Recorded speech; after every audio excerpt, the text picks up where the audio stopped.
Thanks. My name is Annie Zonneveld. I'm the president of Muslims for Progressive Values. The question is to Congresswoman Ilhan. There's two issues here. One is the issue of stoning. When the Sultan of Brunei was fantasizing about stoning in the name of Islam, we had written an op-ed against this as how antithesis to Islam it is as a Muslim organization. You had proposed, you have a legislation that you have drafted, sanctioning or punishing anyone in America who actually does business with a country that implements stoning. I wanted to know what the status of that legislation is. And the other issue is on female genital mutilation and cutting. The Detroit case that actually, where the federal government lost the case because the law was 20 years old and et cetera, et cetera. I'd like to know, will you be able to make a statement against FGM, because that's an issue in Detroit.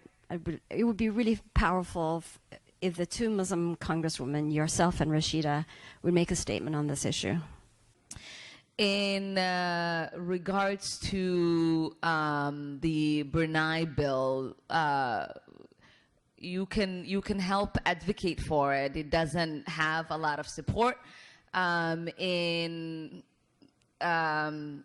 Congress because there is lots of objection coming from many of the countries that do what the Brunei bill opposes.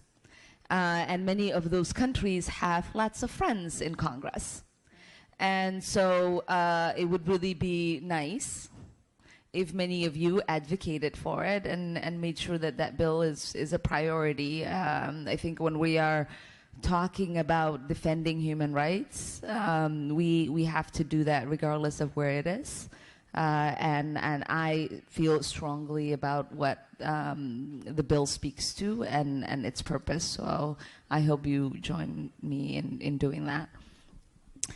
Your second question is an appalling question, because I always feel like there are bills that we vote on, bills we sponsor, many statements we put out, and then we're in a panel like this, and the question is posed, could you and Rashida do this? And it's like, how often should I make a schedule? Like, does this need to be on repeat every 5 minutes? Should I be like, so today I forgot to condemn Al-Qaeda. So here's the Al-Qaeda one. Today I forgot to condemn FGM, so here it goes. Today I forgot to condemn Hamas, so here it goes. Today I forgot, you know, I mean, it is a very frustrating question. It comes up. You can look at my record. I voted for bills doing exactly what you're asking me to do. I have put out statements upon statements. There's a bill in Congress, there's a resolution that I am the co-author of that I voted out of the Foreign Affairs Committee.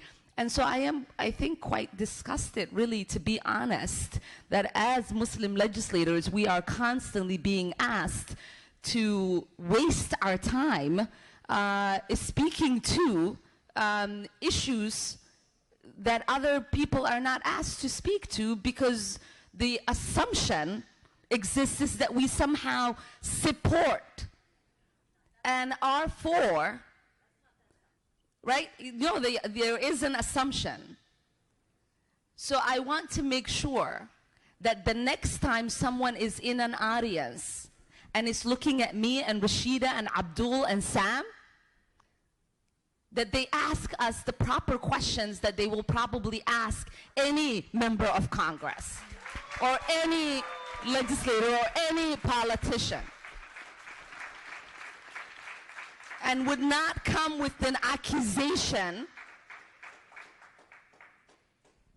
that we might support something that is so abhorrent, so offensive, so evil, so vile. What we look for, and what this whole conversation is about, is that not only do we not have internalized fears about what we might believe and how that gets implemented, but that we also don't have, right, assumptions about what our value basis might be because of where we might come from and who we pray to. And so I would like, not just for you, but for everyone, to know that if you want us to speak as politicians, American politicians, then you treat us as such.